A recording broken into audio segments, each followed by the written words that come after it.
잠언 19장 2절 말씀 우리 한 목소리로 함께 읽도록 하겠습니다. 지식 없는 소원은 선하지 못하고 발이 급한 사람은 잘못 가느니라. 아멘. 잠시 기도하겠습니다. 은혜와 자비가 풍성하신 하나님, 우리를 불쌍히 여겨 주시옵소서.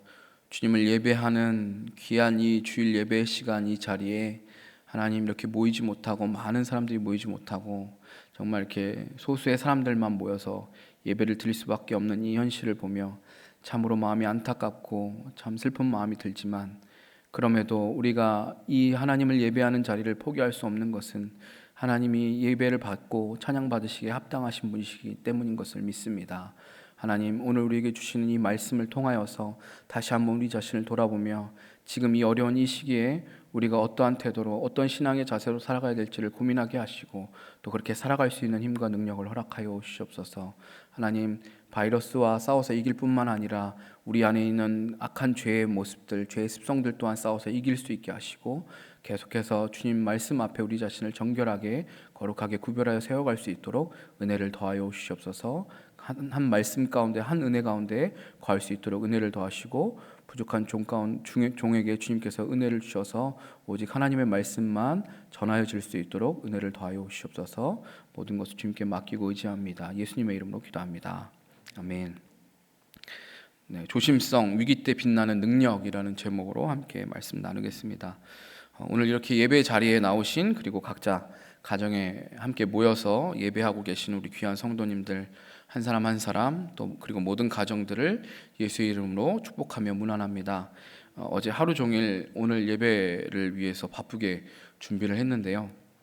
긴급하고 어려운 상황임에도 이런 때 함께 마음을 합하여서 예배 준비를 위해서 섬겨주신 모든 분들과 또 그에 따라서 함께 협조하고 따라주신 우리 성도님들 모두 감사를 드립니다. 특별히 이전에 해본 적 없던 방식으로 예배를 드리기 위해서 교육자들과 그리고 방송 미디어 사역팀 우리 집사님들이 애를 많이 써주셨는데요. 진심으로 감사를 드립니다. 갑자기 마주한 상황이라서 주일에 가정에서 예배하실 수 있게 영상을 송출을 하는 것이 아직 좀 부족함이 있지만, 좀 약간 부족한 부분들, 착오가 생기는 부분들도 있을 수 있는데요. 계속해서 잘 정비해서 예배를 드리는데 차질이 없고자 하오니 좀 기도해 주시고 격려해 주시면 감사하겠습니다. 지난 주일까지만 해도 저는 지난 두 번의 주일 예배에 대한 엄청난 부담감이 끝났다는 안도감에 기뻐하고 있었습니다. 그렇지만 그것도 잠시, 제가 왜 부담감이 엄청났는지는 설명 안 드려도 다 아시겠죠? 그 두 주가 끝나면 나는 이제 자유구나, 이런 마음으로 그 두 주를 무사히 지나고 있었는데, 그 지난 주일이었죠. 스물스물 불안감이, 그 전부터 이제 이 우리나라 이 코로나 바이러스 상황이 악화되면서 점점 불안했던 그 걱정이 현실로 다가오면서 제가 이 자리에 서게 되었습니다. 지금 처한 이 상황이 가장 현실감 없게 느껴지는 사람이 바로 저입니다. 네, 지금 제가 왜 여기에 서 있는지, 어떻게 여기에 섰는지 아리송해요. 아직까지도 지난 2월이 어떻게 지나가는지 기억이 잘 나지 않습니다. 이미 저의 머릿속에서 2월은 지워져 버렸어요. 그 정도로 굉장히 분주하고 바쁘고 정신없는 시간을 보냈던 것 같습니다. 지금 여기서 설교를 하고 있는 이 상황도 결정되었던 그 처음에는 부담이 되었는데, 지금 약간 꿈 같은 느낌이에요. 그리고 이게 너무 비현실적이라, 한편은 너무 마음이 아프고, 우리가 주일날 모여서 하나님을 예배해야 되는데 이렇게 적은 인원이 모여서 예배했던 적이 있는가, 막 이런 생각이 들면서 약간 좀 비현실적인 꿈 같은 그런 느낌이 듭니다. 물론 국민 모두가 마주한 현재 상황을 현실로 인지하면서 조심하고 걱정하고 있지만, 그만큼 현재의 상황이 마치 영화나 소설에서나 접하던 일 같이 그렇게 느껴지고 참 신기하게 느껴집니다. 제가 이 사건이 터지고 나서 주변에 있는 분들한테 추천한 영화가 있어요. 컨테이전이라는 영화가 있어요. 그 영화가 기회가 되시면 한번 보세요. 그 영화가 지금 우리나라 지금 전 세계 마주한 상황이랑 굉장히 비슷해요. 그 병에 발병되는 그 근원이 박쥐에서 시작되는 그 부분도 똑같고요. 마치 지금 현재 상황을 예견한 것처럼 그런 영화가 하나 있는데, 기회 되시면 한번 보시고요.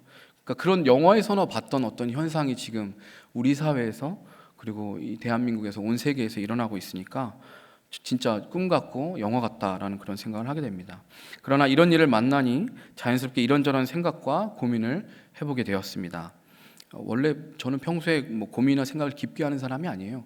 그런데 이런 어려운 상황이 오니까 저도 생각을 깊게 하게 되고 고민을 많이 해보게 되는 그런 계기가 되었습니다. 어제 바쁘게 예배를 준비하면서 교육자들과 이런 이야기를 했습니다. 평소 드리던 예배의 소중함을 절실히 느끼게 되었다고. 전에는 그저 반복되는 일상이며 또 매주 드리는 예배여서 그 소중함을 잘 인식하지 못했는데, 지금 현재 이런 상황을 마주하면서 주일에 한자리에 모여서 함께 예배할 수 있다는 사실이 얼마나 그립고 감사한 일인지, 참 이게 얼마나 놀라운 일이지. 그전까지는 우리가 매주 그냥 많은 사람들이 모여서 예배했으니까 당연하다고 여겼지만, 이렇게 모일 수 있다는 사실이 진짜 감사한 일이구나, 진짜 놀라운 일인 거구나 라는 그런 생각을 하게 되었습니다. 또한 이러한 현실 앞에서 인간은 이렇게나 연약하고 무기력한 존재라는 사실을 깨닫습니다. 눈에 보이지 않는 그 바이러스 때문에, 눈에조차 보이지 않는 그 바이러스 하나 때문에 수많은 사람들이 생명을 잃고 전 세계가 혼돈과 불안 속에 무너지는 이 현실을 보면서 그동안 엄청난 과학의 발전과 업적을 이룩해 왔다고 자만해 왔던 그 우리의 모든 것이 참 보잘것없다, 정말 한낮 한줌의 모래와 같이 정말 보잘것없다라는 그런 생각을 해보았습니다. 신앙적으로는 아마 코로나19가 어느 정도 해결이 되고 나서 한국 사회에 새로운 변화가 생기겠다는 점도 한번 생각해 보게 되었습니다. 담임 목사님께서 목회 서신을 계속 꾸준히 공유해 주고 계시는데, 그 목회 서신에도 언급하셨지만 세월호 사고 이후에 한국 사회에서 일어났던 그 변화와는 또한 비교도 안 될 만큼의 또 다른 어떤 큰 변화가 일어날 것입니다. 특히나 이 신천지 같이 자신들을 숨기고 거짓말을 일삼던 이단들의 문제가 교회만의 문제가 아니라 이제는 사회적인 문제로 확산되어 대두되면서 기독교만의 고민이 아닌 이제 전 사회적인 고민이 되어버렸습니다. 그리고 지금처럼 주일 예배를 어디서 어떻게 드리냐라는 결정에 대한 많은 이야기가 오가면서 과연 현대 사회에서 우리에게 예배란 무엇인가, 예배의 정의는 무엇인가라는 것을 계속해서 고찰하게 될 것입니다.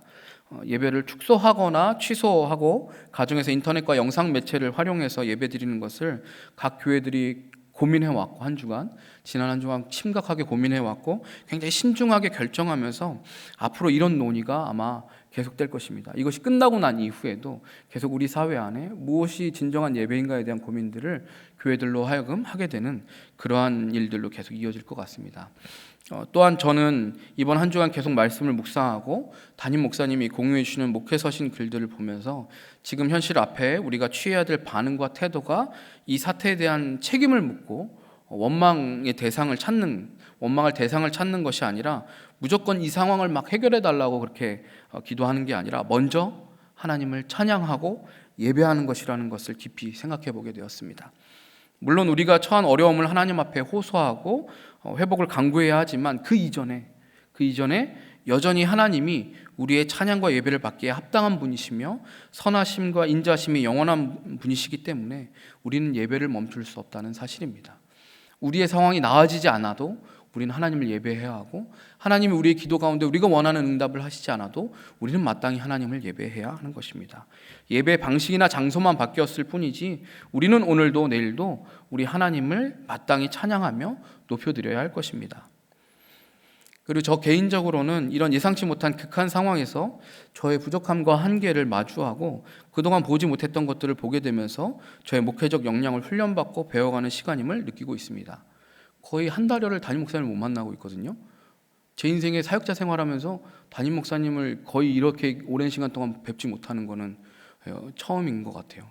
근데 물론 이제 계속 연락을 하죠. 매일매일 연락도 하고 수시로 소통을 하게 되지만, 그럼에도 불구하고 이런 접해보지 못한 상황을 만나고 또 어려운 시기를 겪으면서 내 부족한 부분들이 이거였구나, 내 능력으로 이것을 온전히 감당할 수 없구나, 그래서 더 기도해야 되고 더 주님 앞에 의지하고 매달려야 되는구나 하는 것들을 보게 되고, 또 훈련받고 배워가는 시간이라는 것들을 경험하고 있습니다. 그래서 한편으로는 참 감사하기도 하고, 이러한 고난 속에서도 하나님은 우리 각 개인을 이렇게 빚어가시고 예수를 더욱 바라보게 하시는구나, 우리를 그렇게 이끌고 계신구나 라는 것을 정말 고백하지 않을 수가 없는 것 같습니다. 그리고 오늘 품성 설교를 준비하기 위해서 집에 있는 품성 달력을 보고는 소름이 돋았습니다. 여러분도 그런 생각을 혹시 하셨는지 모르겠습니다. 그러면서 이런 생각을 하게 되었습니다. 하나님은 다 계획이 있으시구나, 하나님은 다 계획이 있구나. 저는 영화 기생충을 아직 보지를 못했는데 워낙 유명한 대사라서 알고 있습니다. 이번 3월의 품성이 조심성입니다. 3월의 품성이 조심성인데, 제가 이번 주에 설교를 해야 된다는 게 결정 나고 나서 품성 설교를 해야 되니까 이제 고민을 하면서 3월 달력을 넘겨봤는데 조심성인 거예요. 아주 소름이, 어머나, 어떻게 지금 이 상황에는 어떻게 이렇게 딱 맞는 그런 주제가 이렇게 있을 수가 있지? 네. 이 품성 주제를 뽑은 IBLP에서 이걸 알고선 뽑은 게 아니잖아요. 근데 어떻게 보면 딱 이 시기에, 너무나도 이 시기에 딱 적합한 품성 주제가 있는 걸 보면서 여전히 우리 가운데 역사하시는 하나님이 참 놀라우시고 하나님 찬양할 수밖에 없다라고 고백하게 됩니다. 우리가 먼저 좀 조심성의 정의를 한번 좀 읽어봤으면 좋겠는데요. 네, 띄어져 있죠. 조심성의 정의 함께 읽어보겠습니다. 시작. 옳은 행동이라도 적절한 시기가 얼마나 중요한지 아는 것. 네, 옳은 행동이라도 적절한 시기가 얼마나 중요한지 아는 것. 이 정의에서 핵심은 적절한 시기라는 표현일 것입니다. 적절한 시기. 아무리 옳은 행동이라도 적정한 시기에 맞춰서 해야 한다는 의미와 함께 우리가 조심성을 갖는다는 것이 바로 적절한 시기, 때, 타이밍과 관련이 있다는 것을 보여줍니다. 조심성의 영어 단어가 cautiousness인데, 이를 형용사로 하면 cautious라는 그런 단어입니다. 여기서 이 cautious는 이제 왜 그 영어로 되어 있는 주의, 경고 이런 거 보면 caution이라고 이제 영어 표기가 되어 있잖아요. 이거 형용사가 이제 cautious인데, 이 의미가 조심성 있는, 조심하는 뭐 이런 의미도 있지만 신중한이라는 의미도 있습니다. 좋은 말이나 생각, 행동이라고 해서 막 아무 때나 해버리면, 적절하지 않은 시기에 그냥 해버리면, 좋은 일이라고, 좋은 행동이라고, 올바른 일이라고, 옳은 일이라고 막 해버리면 오히려 망쳐버릴 수 있는 것이죠. 우리가 조심성이라고 하면 쉽게 막 결정하지 못하고 우유부단한 모습을 갖는 것을 때론 떠올리기도 합니다. 그러나 조심성은 그러한 모습과는 다른 의미입니다. 어떤 것이 옳은 행동인지 아는 것이 먼저이기 때문에 명확하죠. 취해야 되는 행동이 명확한 것이죠. 그렇지만 그 명확한 행동이 무엇인지 알매도 불구하고 그것을 어떤 적절한 시기에 이행할 것인지, 행동할 것인지를 신중하게 고민하고 또 고민해서 실행에 옮기는 것, 그것이 바로 조심성입니다. 그래서 막 우물쭈물, 우왕좌왕, 안절부절하는 그런 모습이 아니라 명확하게 어떤 것이 옳은 행동인지 알지만 적절한 시기를 기다리면서 지혜롭게 행동으로 옮기는 것, 그것이 바로 조심성의 모습입니다. 잠언 19장 2절은 지식 없는 소원은 선하지 못하고 발이 급한 사람은 잘못 가느니라 라고 말씀합니다. 이것을 새번역 성경에서는 이렇게 번역했습니다. 지식이 없는 열심은 좋은 것이라 할 수 없고 너무 서둘러도 발을 헛디딘다 라고 이야기합니다. 유진 피터슨의 메시지 성경에서는 이렇게 번역했습니다. 지식 없는 열심은 무가치하고 서두르면 무리가 따른다. 두 가지 번역이 조금 비슷한데요. 지식 없는 열심은 좋은 것이라 할 수 없고 무가치하고 너무 서두르면 발을 헛디딘다. 그러니까 무리가 따른다라는 말을 하는 거죠. 지식이 없이 단지 열심히 하는 것만으로 좋은 것이 될 수가 없습니다. 가장 난처한 사람이 잘 모르면서 열심히 하는 사람이죠. 열심히 하는 거는 참 좋은데 제대로 된 방법으로 해야 되는데 제대로 된 방법을 하지 않고 열심히 하고 있으면 뭐라고 하기도 뭐하고 참 난감하고 어려운 경우들이 있죠. 우리는 흔히 열심히 하면 돼, 열심히 하면 다 돼 라는 말을 너무나도 쉽게 합니다. 그러나 그보다 더 중요한 것은 무엇을 열심히 하는가입니다. 그 무엇이라는 것은 결국 지식을 통해서 발견되고 얻어지게 됩니다. 학생이 공부를 단지 열심히 하는 것만으로 좋은 성적을 낼 수 없습니다. 내게 필요한 것, 내가 부족한 과목이 무엇인지, 내가 부족한 부분이 무엇인지를 알고 그것을 열심히 해야 되는 것이지, 그냥 무턱대고 열심히 한다고 교과서 열심히 보고 문제집 열심히만 푼다고 다 되는 것은 아니죠. 그런데 여기서 한 걸음 더 나아가서 지식을 갖고 열심을 내지만 너무 서둘러서는 안 된다고 말하는 것이 성경에서 이야기하는 것입니다. 그런 지식을 갖추고 지식을 갖추고 열심을 내는 것은 기본적인 것이고, 거기에서 더 나아가 성경은 하나 더 이야기하는 것이 너무 서둘러서는 안 된다. 적절한 시기를 맞추고 적절한 템포를 맞춰야 된다라는 것을 이야기하는 것이죠. 학생이 내게 필요한 공부를 열심히 하는 것보다 더 중요한 것은 그것을 적절한 속도와 시기에 맞춰서 하는 것입니다. 아무리 내게 꼭 필요한 공부라고 해서 잠도 자지 않고 적당한 휴식을 취하지도 않고 시험 전날까지 일주일 내내 그렇게 한두 시간 자면서 공부한다면 결국 그것은 무리가 발생하게 되는 것이죠. 그러면 준비한 모든 공부가 허사가 되어버리는 것이겠죠. 열심히 했어요. 일주일 동안 열심히 했어요. 근데 시험 당일날 너무 피곤해서 시험을 망쳤어요. 혹은 못 일어나서 시험 보러 못 갔어요. 그러면 그 앞에 모든 열심이 다 허사인 것이죠. 이처럼 우리는 무엇이 옳은 행동인지를 깨닫는 지식과 함께 열심을 낼 필요가 있지만 그 일을 성급하게 해서는 이를 그르치고 잘못된 길로 갈 수밖에 없습니다.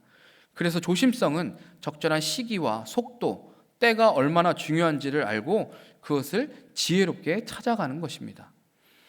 오늘은 1919년 3월 1일 우리 민족이 일본의 식민 통치에 항거하고 독립선언서를 발표하여서 세계에 우리나라의 독립 그 의사를 알린 지 101주년이 되는 날입니다.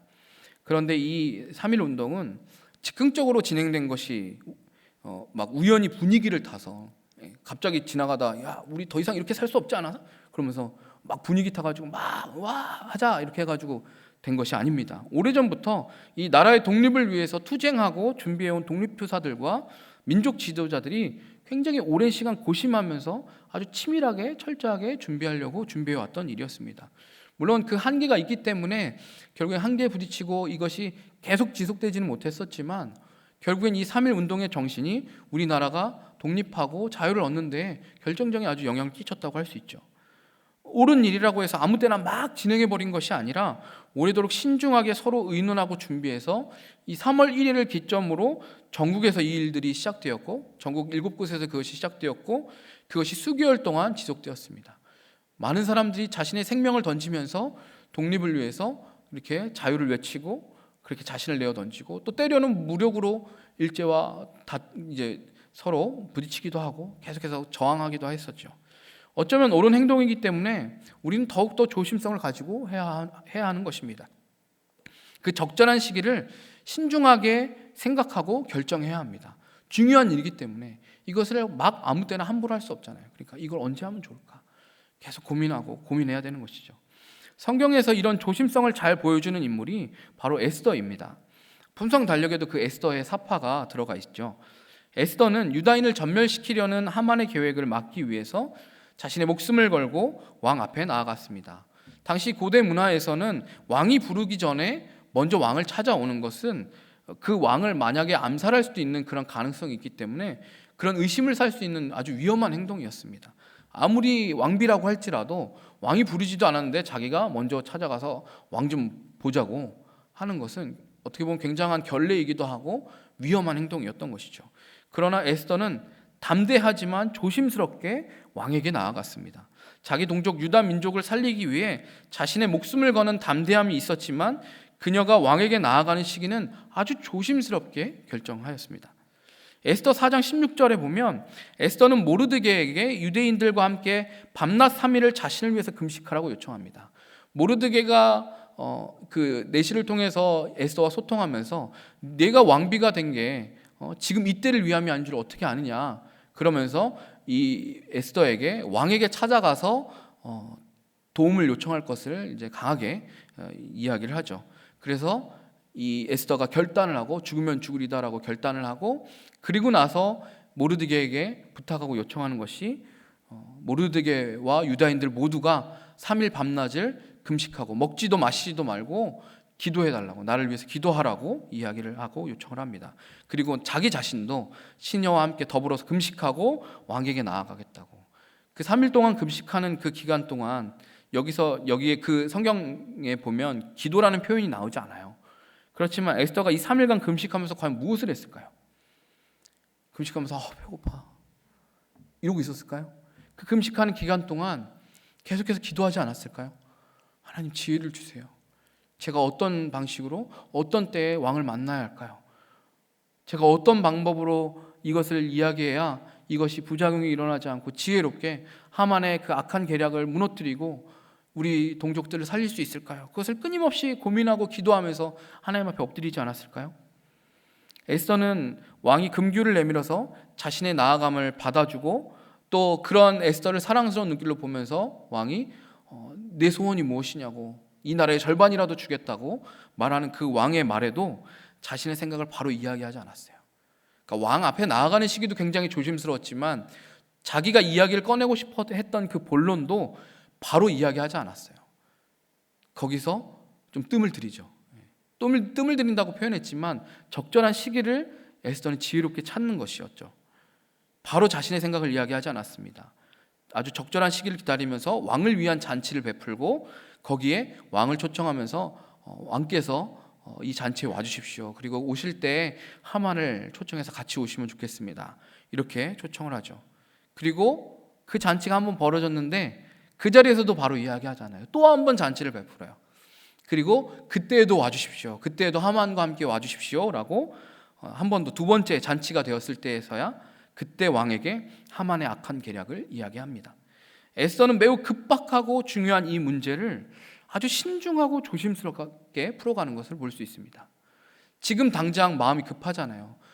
하루가 지금 하루를 다투면서 지금 언제 지금 이 왕이 명령만 딱 내리면 이 법령이 시행되면서 이 유다인들이 다 죽게 될지도 모르는데 그것 때문에 마음을 막 촉박해가지고 막 빨리 이야기해버리는 것이 아니라 조심스럽게 그때를 기다리고 기도하면서 찾고 풀어가는 것들을 에스더가 보여줍니다. 이것을 볼 때 에스더가 평상시 얼마나 조심성의 사람이었는지 우리가 유추해 볼 수 있습니다.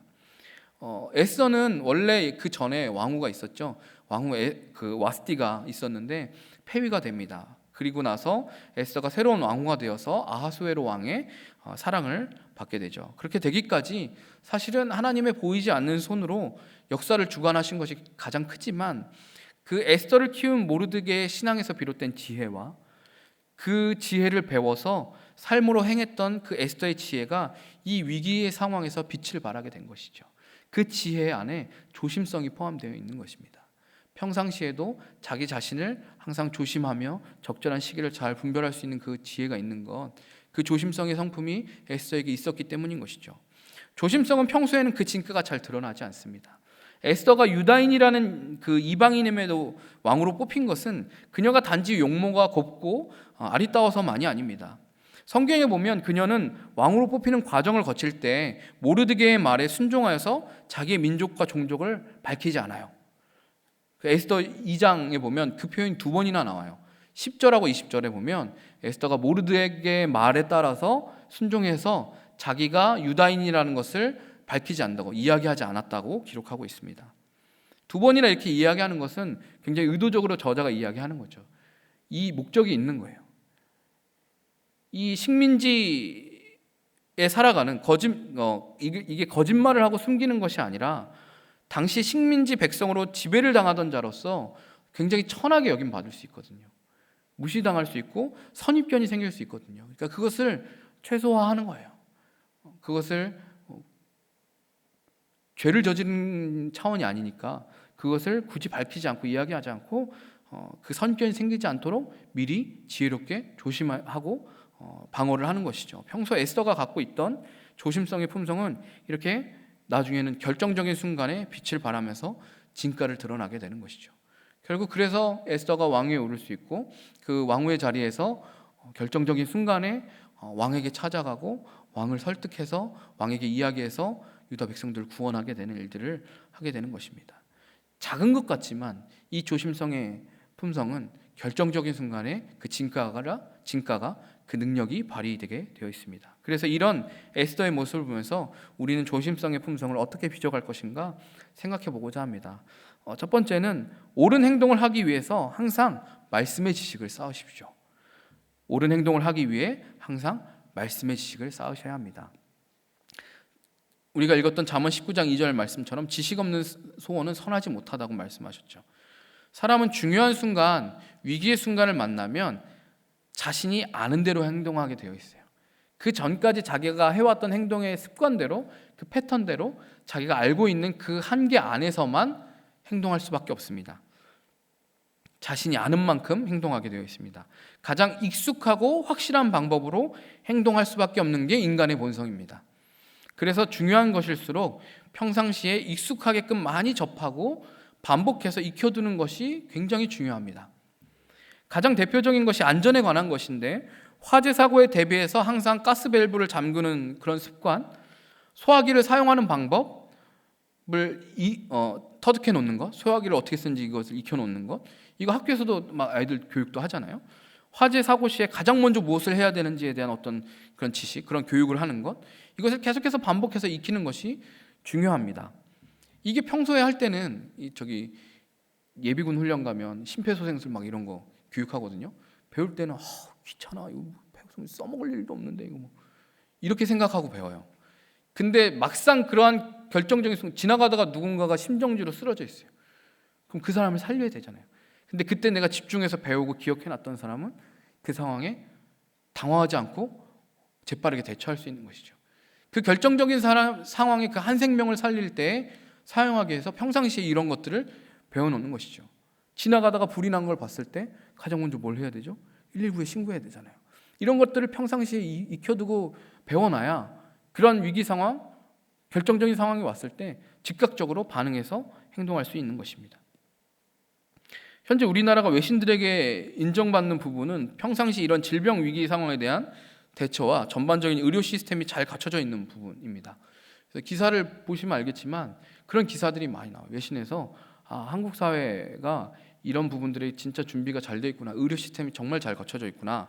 물론 현재 감염자가 너무 많아서 어려움이 있지만 객관적인 데이터를 비교했을 때 우리나라에서는 국가가 질병에 대한 신속한 대처는 물론이고 비용과 관리까지 모두 감당하고 있다는 점을 놀랍게 여기면서 인정하고 있습니다. 이 코로나 바이러스에 감염되면 자기 돈 내고 병원에서 치료받지 않잖아요. 국가가 다 책임지고 그 사람들을 다 관리하려고 하잖아요. 물론 대구 같은 지역은 병상이 너무 모자라가지고 입원을 조차 못하는 분들도 있지만 그래도 우리 사회 전반적으로 대부분 그 모든 시설들이 갖춰져 있고 빠르게 대응하고 있습니다. 우리나라가 확진자가 많은 이유는 대처를 못해서가 아니라 너무나 신속하고 너무나 정확하게 코로나 검사를 하기 때문에 그만큼 확진자도 빨리빨리 많이 나오는 것이죠. 미국이나 일본이랑 이제 비교하는 자료들이 있는데 일본이나 미국과만 비교해봐도 코로나 검사에 드는 그 엄청난 비용을 미국이나 일본은 개인이 감당해야 된다고 그래요. 미국 같은 경우에는 1인당 150만 원 정도 되는 돈을 개인이 지불해야 이 검사를 받을 수 있다는 거예요. 그래서 검사를 제가 데이터를 봤는데 그게 언제 기준이었는지 모르겠지만 우리나라가 막 6만 명 찍고 있을 때 검사 받은 사람이 400몇 명인가밖에 안 되더라고요. 그 큰 나라에서. 그러니까 검사자 대비 확진자의 비율을 따지면 우리나라가 미국과 일본에 비교했을 때 훨씬 적은 거예요. 우리나라는 확진자가 이제 검사 수에 비해서 2%대밖에 되지 않더라고요.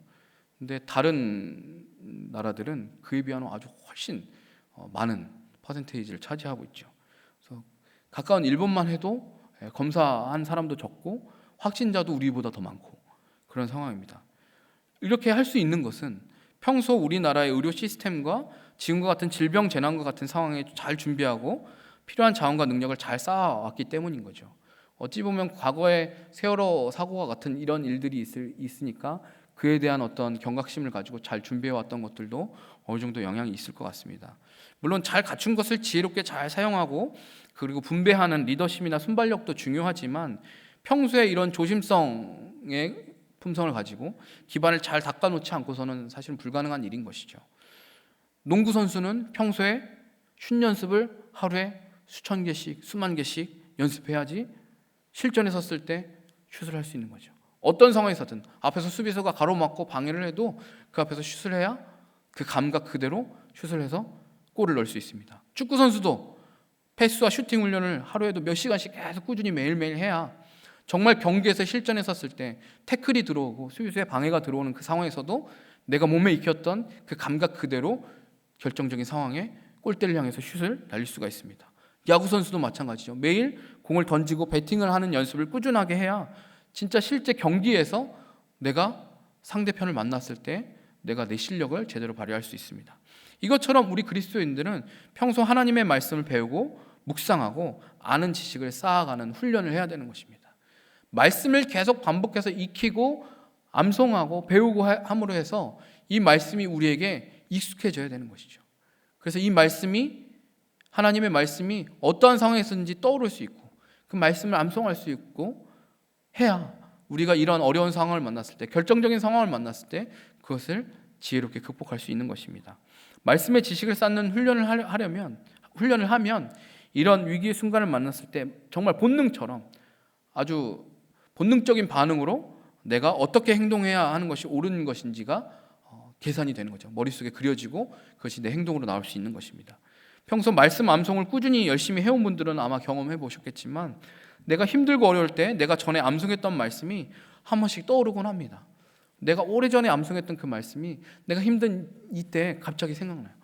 맞아, 그래, 그때 그 말씀이 나에게 이런 위로가 됐는데 지금도 그 말씀이 나에게 힘을 주시는구나 라고, 그렇게 우리가 한 번씩 떠오르게 되죠.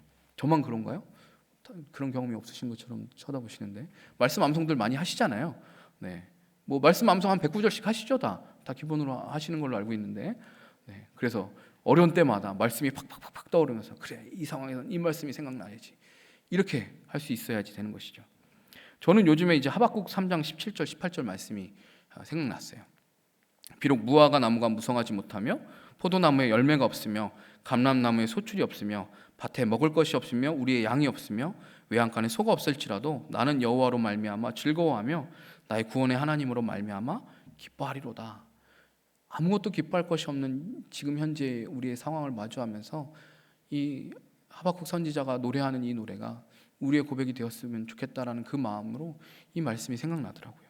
제가 말씀을 온전히 외우지는 못했어도 이 말씀으로 만든 유명한 찬양이 있잖아요. 그 찬양이 생각나는 거죠.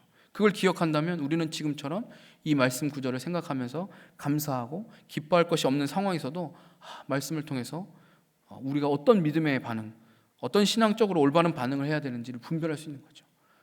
이런 상황에서도 오직 여호와 하나님만으로 즐거워해야 하는 것이구나, 오직 하나님을 찬양해야 하는 것이구나, 그렇게 우리는 고백할 수 있는 것이죠. 그래비티라는 그 영화에 보면 우주에서 혼자 고립된 그 여자 주인공이 우주선 안에서 그 우주선 이제 뭐 분리하고 막 이렇게 탈출하고 막 이런 하려고 하는데 막 우주선이 조금 있으면 폭발해요. 평소에 자신이 훈련하고 알고 있었던 매뉴얼을 떠올리면서 그 상황을 탈출하기 위해서 고군분투하는 장면이 나옵니다. 평소에 그 매뉴얼을 잘 숙지하고 암기해둔 사람은 이성적인 판단이 어려운 그 극한 상황에서도 그 문제를 돌파해 갈 수 있어요. 그러니까 물론 매뉴얼을 보면서도 해야 되겠지만 내가 그것을 익혀두고 배워두고 암기해 놓았던 것들이 그때 이제 능력을 발휘하는 거죠.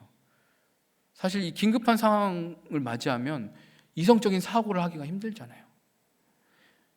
말씀은 우리의 삶의 매뉴얼과 같은 거예요. 어떻게 보면 위기의 상황을 만났을 때 제대로 된 판단이 서지 않고 막 당황하여서 우왕좌왕할 때, 아무런 생각이 나지 않을 때는 전에 배웠던 매뉴얼대로 하면 되는 것처럼, 그 매뉴얼을 참고해서 그래, 여기에 나와 있는 대로만 하면 되지, 그것처럼 하나님의 말씀 지식이 내 안에 계속해서 쌓이고 계속 업데이트가 되면, 계속 축적이 되고 이것이 새롭게 내 삶에 적용되고 하면 결정적인 순간에 우리는 옳은 행동을 할 수밖에 없는 것이죠.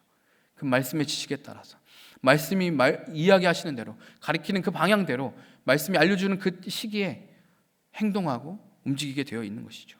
그렇지 않으면 우리는 그저 내 생각대로 할 뿐입니다. 아무리 좋은 책을 많이 보고 아무리 좋은 말을 많이 들어도 그 말씀의 지식이 우리 안에 쌓이지 않으면, 그것이 우리 안에 훈련되어 있지 않으면 결국 우리는 내 생각대로 내 마음대로 할 뿐인 것입니다. 어떻게 우리는 조심성의 품성을 훈련할 것인가? 두 번째는 적절한 시기를 분별하기 위해 하나님께 지혜를 구하십시오.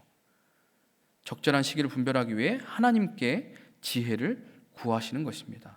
앞에서도 말씀드렸지만 에스더는 하만의 계략을 드러내고 유다 민족을 구원하기 위해서 곧바로 왕을 찾아가지 않았습니다. 사안이 그만큼 급박하고 위태함에도 성급하게 결정하지 않았습니다. 물론 때로는 결단해서 즉각적으로 행동으로 옮겨야 할 때도 있습니다. 그러나 우리 그리스도인들은 짧게 기도할지라도 가장 먼저 하나님께 적절한 시기를 묻고 지혜를 구하는 태도를 지녀야 합니다. 저도 뭔가 이제 신방을 하거나 혹은 누군가를 상담하면서 이야기하면서 대화를 할 때 그 상대방이 하는 이야기를 들으면서 대부분 열의 9은 저한테 답이 없는 걸 느껴요. 내가 해줄 수 있는 말이 없는데. 그럼 그 순간 기도하기 시작하는 거예요. 속으로. 귀로는 그 사람의 말을 듣지만 속으로는 기도해요. 하나님, 저의 지혜로는 이 사람에게 해줄 수 있는 말이 아무것도 없어요. 하나님, 저한테 좀 지혜를 주세요. 제가 어떤 말을 해야 될까요? 제가 어떻게 이 사람을 위로하고 제가 어떻게 하면 이 사람에게 도움이 될 수 있는 이야기를 해줄 수 있을까요? 그렇게 지혜를 구하는 기도를 합니다. 짧은 순간이라도 우리는 가장 먼저 하나님 앞에 지혜를 구하고 하나님께 도움을 구할 수 있어야 합니다.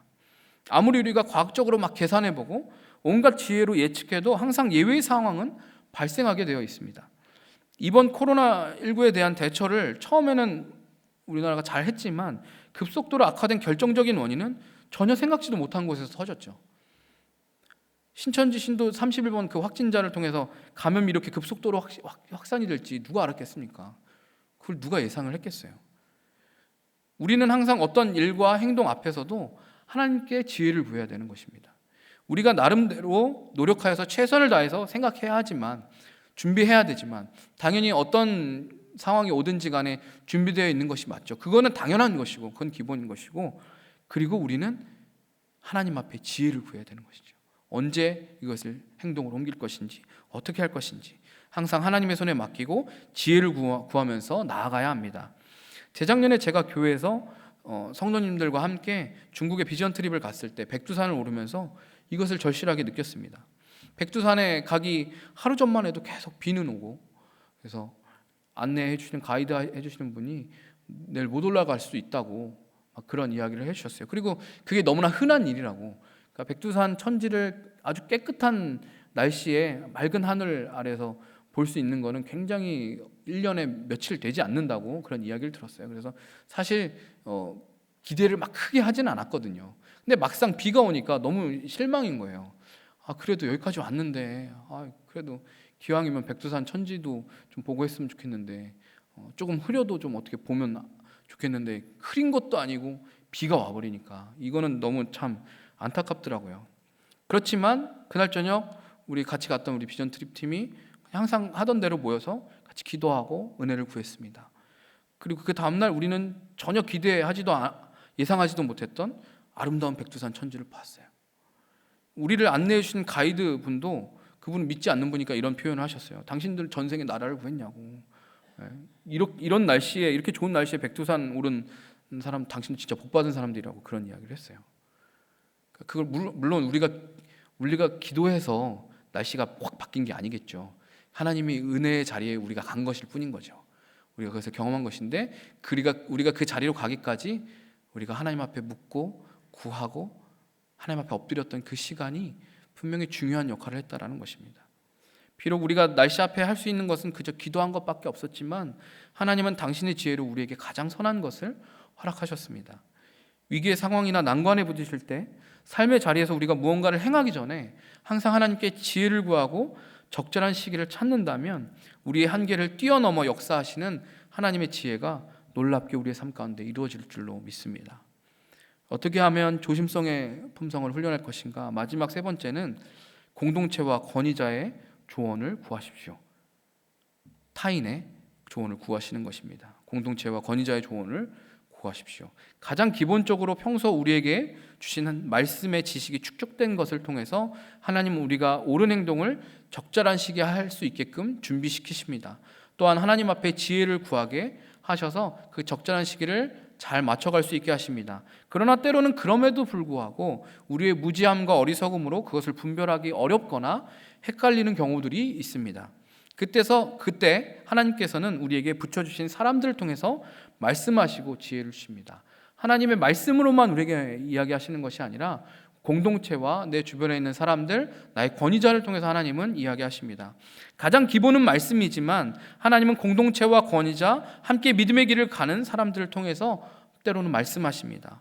옳은 행동을 할 때 기도하여서 하나님께 묻는 것이 우선순위이지만 그 이후에는 내 권위자와 샘터 식구들에게 묻고 샘터장에게 묻고 조언을 구할 수 있어야 됩니다. 직장에서 신입사원이 가장 잘하는 실수 중에 하나가 아마 묻지 않는 것일 거예요.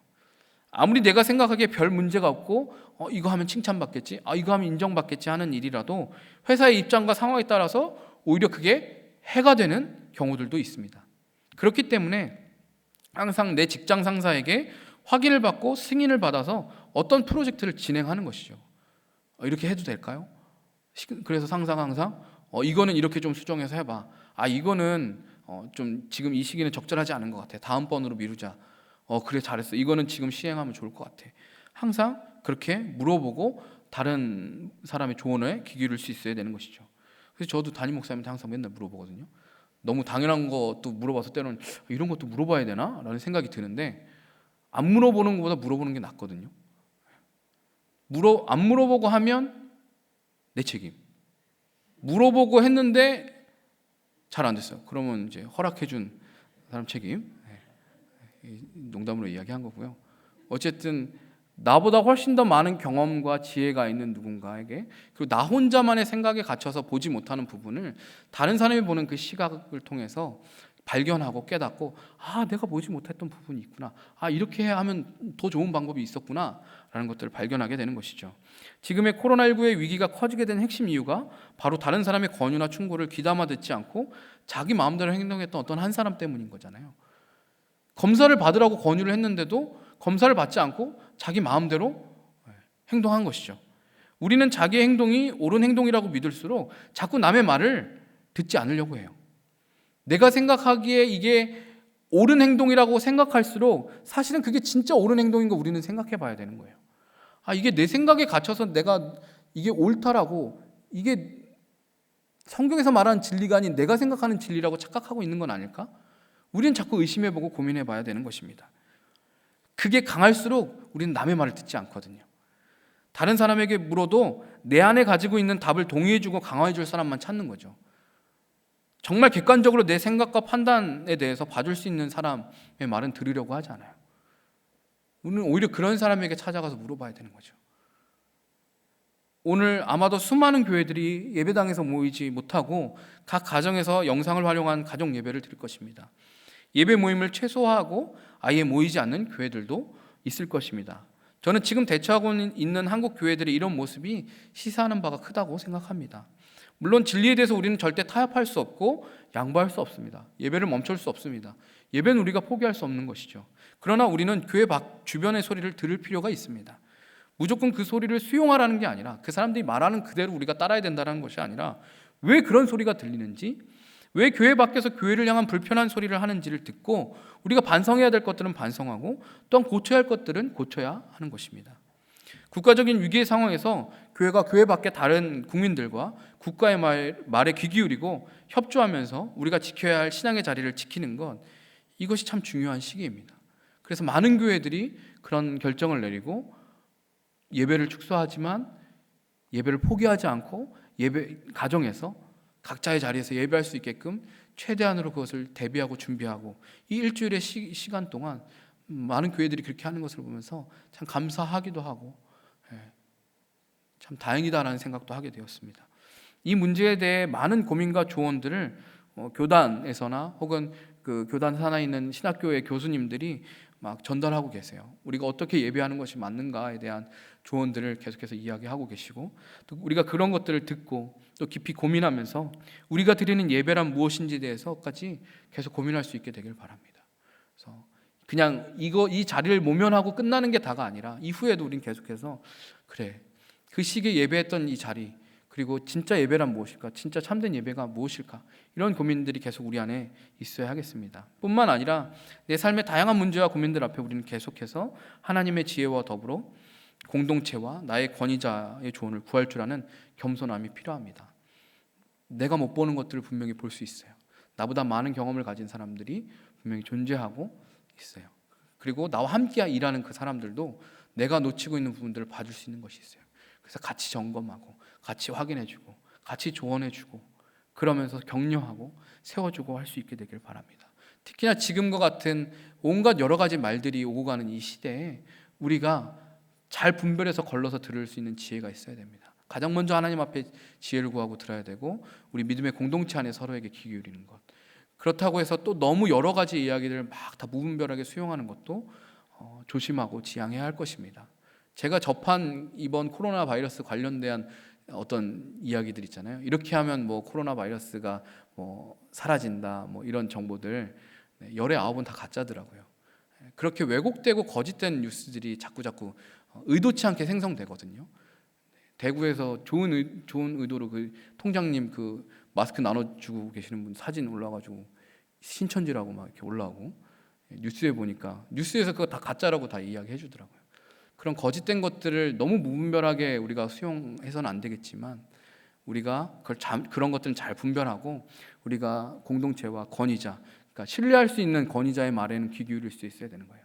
그리고 그런 다양한 정보들은 지혜롭게 분별할 수 있게끔 이것이 정확하고 바른 것인지를 잘 구별하고 출처를 분명히 하고 그렇게 확인하고 점검할 수 있어야 하겠습니다.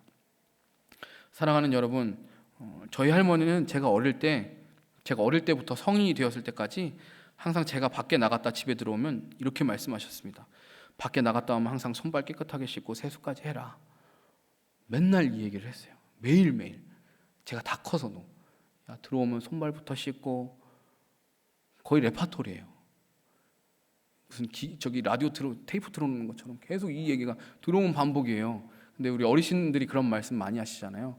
70살 된 자기 아들 딸한테도 나갈 때 차 조심해라 이 얘기 하시는 게 또 부모님들 어른들이시잖아요. 저희 할머니가 그런 이야기를 항상 하셨어요. 어릴 때는 이게 잔소리고 듣기 싫었는데 지금 코로나19가 발병한 이 시점에 생각해 보면 이 말처럼 진리인 말도 없는 거예요. 그래, 손발 깨끗하게 씻고 깨끗하게 해야지 병에 안 걸리지. 그래서 지금 수시로 사무실에서도 장갑 끼고 막 계속 손세정제 막 이렇게 바르고 화장실 갔다 오면 꼭 손 씻고 막 이러고 있어요. 제가 그 말이 귀에 박혀 있어서 자동적으로 집에 오면 지금도 여전히 손발부터 씻거든요. 그게 저희 할머니가 저한테 항상 하셨던 습관처럼 하셨던 그 말이 저희 귀에 박혀서 저도 그게 이제 학습이 된 거예요. 그게 싫어도 나도 모르게 하게 되는 그 행동 있잖아요. 저도 모르게 그렇게 되는 거예요. 집에 오면 항상 손발부터 씻고. 그 습관이 저한테 들었던 것처럼 우리는 끊임없이 말씀의 지식을 쌓고 하나님께 지혜를 구하여서 적절한 시기에 행동할 수 있어야 되는 거죠. 계속 말씀을 우리가 그렇게 습관이 될 수 있게끔 우리 삶에서 계속해서 자동적으로 나올 수 있게끔 계속 우리는 가까이 하고 익혀야 되고 또한 우리가 하나님 앞에 지혜를 구하는 태도 또한 그렇게 훈련해야 되는 것입니다. 또한 나 혼자만의 판단이 아닌 조언을 구하여서 들을 줄 알아야 됩니다. 우리가 평소 이렇게 조심성의 품성을 훈련한다면 지금과 같은 위기의 상황에서 우리는 오히려 의연하게 대처할 수 있는 것이고 오히려 다른 사람들을 돕고 품을 수 있는 그런 여유까지 생기게 되는 것이죠. 그리스도인들에게 요구되는 것이 바로 이러한 태도일 것입니다. 바로 이런 위기의 상황에 어려운 시기에 바로 그러한 사람들을 어려움 가운데 낭망하고 힘들어하고 우왕좌왕하고 있는 사람들을 품어주고 도와줄 수 있는 사람, 그것이 바로 그리스도인들이 되어야 되지 않겠습니까? 국가적으로 나라가 어렵고 위기의 상황이 있을 때마다 항상 기독교 지도자들이 항상 그 역할들을 했어요. 크리스찬들이 그 일들을 했습니다. 아까 말씀드렸던 그 3.1절 민족 지도자의 대부분 많은 사람들이 다 그리스도인들이었어요. 이런 위기의 시기에 위기의 상황에 어려운 시대에 우리 믿음의 사람들은 조심성의 품성을 가지고 항상 그 모든 것들을 여유롭게 그리고 의연하게 대처하는 사람들인 것입니다. 우리가 세상 가운데 부름받았다는 것은 바로 이런 조심성의 품성으로 항상 신중하고 겸손한 태도로 옳은 행동을 적절한 시기에 행하여서 많은 사람들에게 그리스도의 영광을 나타내기 위함인 것입니다. 아무리 복된 소식도 누군가 상처받고 슬퍼하고 있을 때 전하면 그것은 복된 소식이 아니라 상처 주는 말이겠죠. 그러나 그 아파하는 한 영혼을 끌어안고 그때는 함께 눈물 흘리고 그 사람을 섬겨주고 그가 그것을 받아들일 수 있는 적절한 시기에 그 복된 소식을 들려준다면 그 사람에게는 진정한 복된 소식이 될 수 있는 것입니다. 지금의 위기 앞에 우리는 얼마나 조심성의 사람으로 훈련받고 서 있습니까? 지식이 없는 소원은 선하지 못하고 발이 급한 사람은 잘못 가느니라. 이 말씀 앞에 우리는 오늘도 겸손히 하나님 앞에 지혜를 구하고 다른 이들의 조언을 들으면서 적절한 시기에 행하고 움직여야 할 것입니다. 그렇게 할 수 있는 저와 여러분 되기를 주님의 이름으로 간절히 부탁드립니다. 함께 찬양하겠습니다. 주님 말씀하시면 찬양 고백하면서 나의 생각과 나의 뜻대로 움직이지 않고 나에게 주신 그 말씀대로 내 공동체를 통해서 주신 말씀에 따라 움직일 수 있게 하여 주시옵소서.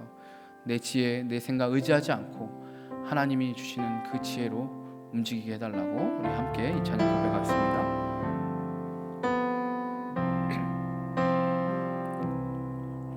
주님 말씀하시면 내가 나가리다.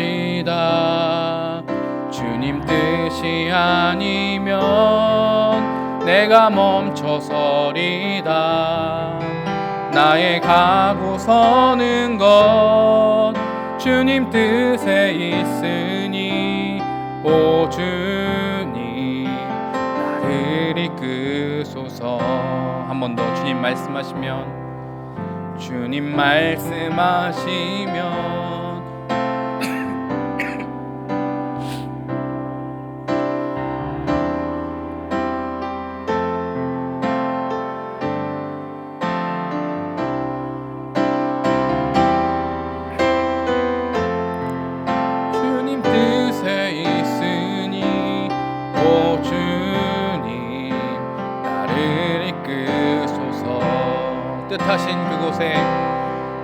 뜻하신 그곳에 나 있기 원합니다. 이끄시는 대로 순종하며 살리니 연약한 내 영혼 통하여 일하소서. 주님 나라와 그 뜻을 위하여 뜻하신 그곳에 나 있기 원합니다. 이끄시는 대로 순종하며 살리니 연약한 내 영혼 통하여 일하소서. 주님 나라와 그 뜻을 위하여 오 주님 나를 이끄소서. 이 시간 함께 기도하겠습니다. 하나님, 우리가 이 어려운 시기를 살아가는 이때에 더욱더 깨어서 조심성의 성품을 훈련해 나가길 원합니다. 하나님, 그게 단순히 움츠러들고 소극적으로 취하는 태도가 아니라 정말 옳은 일을 올바른 때에, 하나님 보시기에 가장 적절한 때에 담대하게 시행할 수 있는 그 능력인 것을 오늘 말씀을 통해서 깨닫게 하셨는데, 항상 그 하나님의 말씀 앞에 우리가 늘 내 자신을 훈련하고 말씀의 지식을 내 안에 계속 쌓아가고, 또한 어떤 문제든지 간에 항상 하나님 앞에 지혜를 구하는, 그리고 내 주변에 있는 권위자와 공동체, 또 내 주변에 있는 사람들에게 조언을 구할 줄 아는 겸손함과 함께 어우러져서 이 모든 것들이 항상 우리의 삶 가운데 드러나 결국 결정적인 그 순간, 결정적인 그 상황에서 결국 빛을 발하여서 우리가 우리 자신뿐만 아니라 내 주변에 있는 사람들도 함께 구원하고 같이 주님께로 인도하는 그 주님의 나라와 영광을 위해서 쓰임받는 우리가 될 수 있게 해달라고, 지금 이 어려운 이 시기 가운데 우리 교회, 하늘의 교회 성도들이, 또 우리 이 한국 교회 우리 그리스도인들이 그렇게 쓰임받는 그런 자들 될 수 있게 해달라고 함께 기도하도록 하겠습니다. 사랑과 은혜의 하나님, 지금 이 어려운 이 시기 가운데 하나님, 우리를 그리스도인으로 부르셔서 우리를 세우신 것에는 분명한 이유가 있는 줄로 압니다. 하나님, 이 어려운 시기 가운데 우리가 조심성의 사람으로서 그 성품을 훈련하며 오늘도 우리 자신을 아버지 하나님 그렇게 주님 앞에 엎드려 나가는 자를 되기를 원합니다. 에스더가 아버지 담대하게 결단하여서 행동하였지만 동시에 조심스럽고 신중하게 자신의 생각과 행동들을 잘 분별하여서 움직였던 것처럼 우리도 아무리 옳은 일이라도 하나님 그것에 가장 적절한 시기를 하나님 앞에 묻고 구하며 행할 수 있는 자들 될 수 있기를 원합니다. 이 어려운 시대에 우리를 그렇게 부르신 줄로 믿습니다.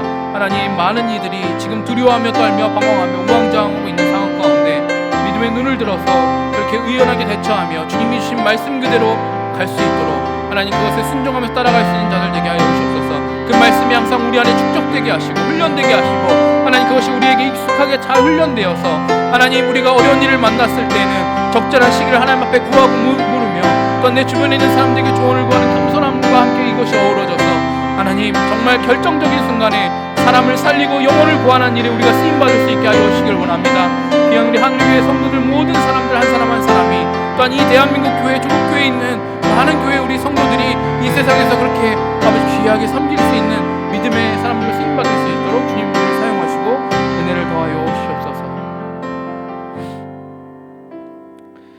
지식 없는 소원은 선하지 못하고 발이 급한 사람은 잘못 가느니라. 주님, 이 말씀을 우리의 마음에 새기며 오늘도 우리가 조심성의 사람으로 훈련되어지고 세워지기를 원합니다. 하나님의 말씀이 항상 우리 안에, 그 말씀의 지식이 우리 안에 잘 축적되고 계속 쌓이고 익숙하여져서 어느 상황을 만나든지 주의 말씀으로 대처하고 주의 말씀을 붙드는 자들 될 수 있기를 원합니다. 또한 어떠한 문제 앞에서도 우리가 가장 먼저 하나님 앞에 엎드려 지혜를 구하고 하나님이 주시는 가장 적정한 시기를 찾아갈 수 있는, 그 시기를 발견해낼 수 있는 그런 지혜로운 자들, 겸손히 하나님 앞에 엎드리는 자들 될 수 있게 하여 주시옵소서. 또한 독단적인 내 생각과 편협한 내 생각에 가로막혀 그것에 사로잡혀 다른 사람들의 말은 듣지 않고 귀를 닫는 그런 어리석은 자가 아니라 나의 믿음의 공동체와 권위자와 내 주변에 있는 사람들의 말을 듣고 조언을 듣고 그렇게 겸손한 태도로 임할 수 있는 그런 태도 또한 우리가 배우기 원합니다. 그렇게 우리가 오늘도 말씀 앞에 서며 하나님 앞에 지혜를 구하고 공동체와 함께 서 나갈 때 이 어려운 시기를 믿음으로 극복하게 하실 주님을 믿습니다. 우리와 함께 하실 주님을 찬양합니다. 또한 이 어려운 시기를 이겨나가고 극복하게 하실 주님을 믿음으로 찬양하며 높여드립니다. 우리와 함께 하시는 그 주님을 감사하며 예수님의 이름으로 기도드립니다. 아멘.